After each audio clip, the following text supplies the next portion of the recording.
कराची में बारिश के बाद की सूरत हाल का जायजा लेने के लिए वजीर आला सिंध सैयद मुराद अली शाह शहर के दौरे पर रवाना हुए। सूबाई वज़रा शर्जील इनाम मेमन, सईद गनी, मखदूम महबूब और चीफ सेक्रेटरी आसिफ हैदर भी उनके हमरा मौजूद थे। वजीर आला ने कयूमाबाद चौरंगी का दौरा किया, जहाँ बारिश के पानी की निकासी का जायजा लिया गया।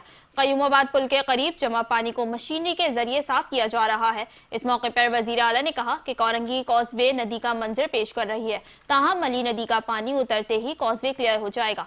सैयद मुराद अली शाह ने इंतजामिया को हिदायत दी कि शहरियों को मली नदी और नशेबी इलाकों की सूरत हाल से बर वक्त आगाह रखा जाए। वज़ीर आला ने मूसलाधार बारिश के दौरान शाहराह भुट्टो का दौरा भी किया, जहां चीफ सेक्रेटरी ने उन्हें रात भर के रेस्क्यू ऑपरेशन पर ब्रीफिंग दी। वज़ीर आला ने शाहराह भुट्टो से मली नदी की सूरत हाल का भी जायजा लिया। उन्होंने कहा कि शहर में सिंध हुकूमत की इंतजामिया, KMC, PDMA, रेस्क्यू 1122 और पुलिस मुतहर्रिक हैं। इस मौके पर वज़ीर आला सिंध ने DIG ईस्ट को ट्रैफिक की रवानी यकीनी बनाने और पुलिस को अवाम की सहूलत के लिए सड़कों पर मौजूद रहने की हिदायत भी दी।